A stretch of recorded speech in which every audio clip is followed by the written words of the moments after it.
Say, man, Maul was on the Earn Your Leisure podcast a couple of days ago, and he says that we shouldn't be looking at this whole thing with Drake and Kendrick Lamar as a Drake versus Kendrick Lamar beef anymore.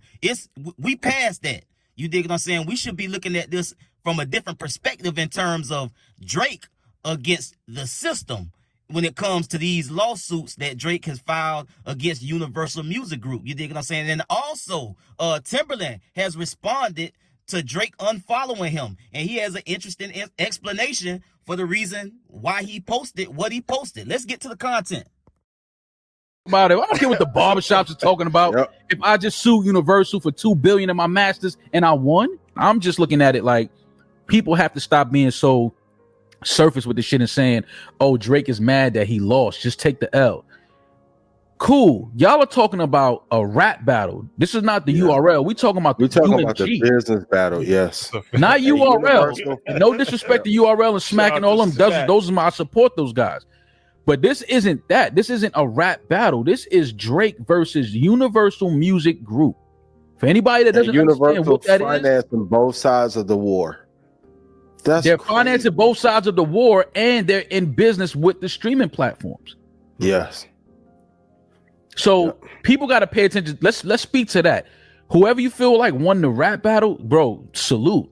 You know what I'm saying? I'm not here to argue that. That's subjective shit. Cool. If you feel like Kendrick won, yo, salute. Kendrick is dope. Nobody's ever denying. You can't find me nowhere saying Kendrick is not a dope MC. Yeah. You can't find it. I'm not stupid. He's one of the illest. Yeah. This is not a battle. This is a war that's about to happen. That's a fact. And I think that's what I want people to start talking about online. Okay, cool. If you feel like Drake is calling the cops and he's snitching and he's mad that he lost, all right, great. That's how you feel, great. What else though? This is what I'm saying. So we got to start looking at that part of it. Like we like talking about this boss and ownership and doing us. And okay, what I think Drake is doing is one of the biggest boss moves ever. He's directly petitioning for the biggest boss in the music business to come to the table and explain to me what exactly did y'all do on the business side of this. I need to see all of it.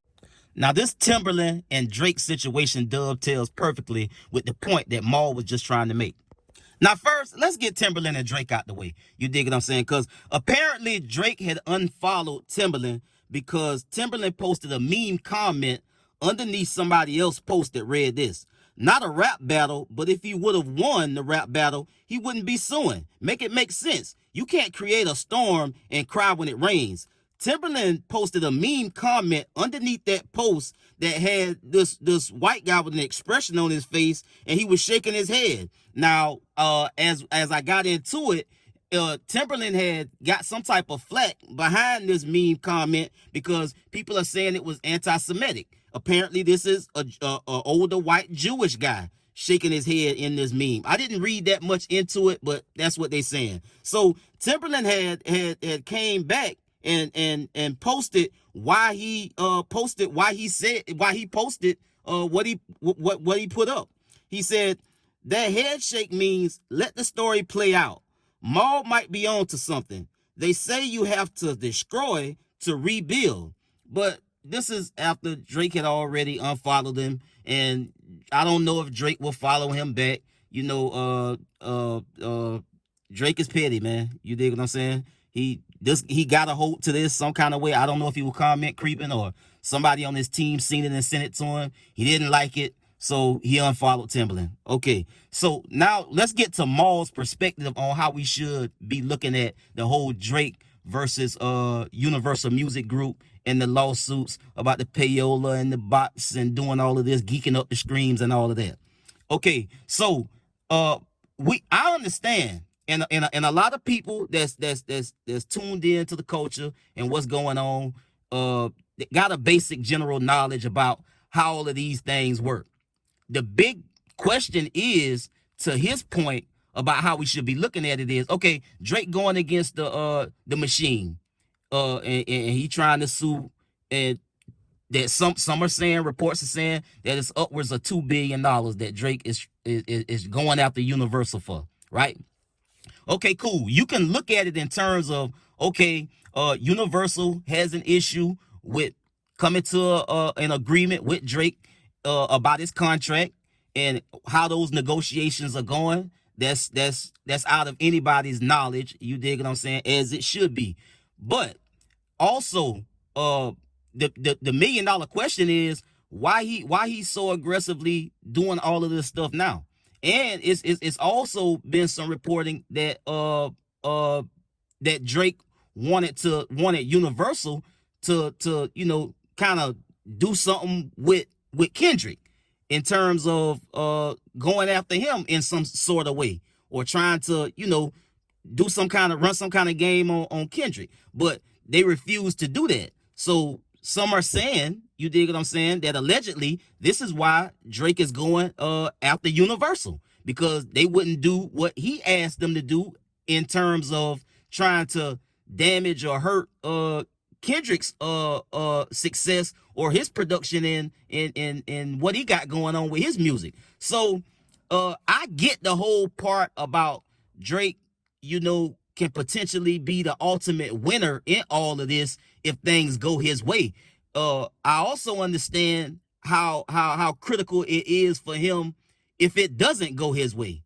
So it's not lost on me that Drake can ultimately be the winner in all of this. Again, the question is why is he doing all of this now? And on top of that, it didn't have to be out in the public the way that it is, and trying to expose all of these means and methods on how they get the job done in terms of music performance and the success of records. You dig what I'm saying? So it goes back to why. I get the grand scheme of things to Maul's point, and Drake can be the ultimate winner if he win this lawsuit for upwards of $2 billion. You dig what I'm saying? He did ultimately win the war, but this all started behind a rap battle and beef between Drake and Kendrick Lamar. So to everybody's knowledge, it just ain't the way that people are gonna look at it right now, because it looks so crazy that how it's playing out, that people ain't nobody studying that right now about how much money he can make or how much money he can win in a lawsuit against Universal Music Group. We all looking at this for on the surface, and that's just the way some people looking at it. You got Drake wanted to go against Kendrick. Kendrick obliged him, came outside. They had a fight. It turned to a war. Kendrick won. And so on the back end of that, as we get closer and closer to the Super Bowl, and not like us being back into the major headlines and the major spotlight, which it already is, behind Drake and his legal team going after Universal and exposing all of these folks' means and methods on how they do their job. You dig what I'm saying? To get to their money. Now, when you start messing with these folk money, it's a different type of animal that you're dealing with now. You dig what I'm saying? That just it is what it is. And so this can also be not only a career-ending situation for Drake, which I don't think it is, but you gotta also kind of have in the back of your mind the dangers of doing something like this. So that's all I'm saying. It's a lot of people out here understand Maul's point that he made, which he is right in the point that he made. But also, the timing of all of this on how it's coming all out is crazy to everybody. So that's all I'm saying, man. I'll get to y'all on the next one, man. Y'all be smooth. I'm out.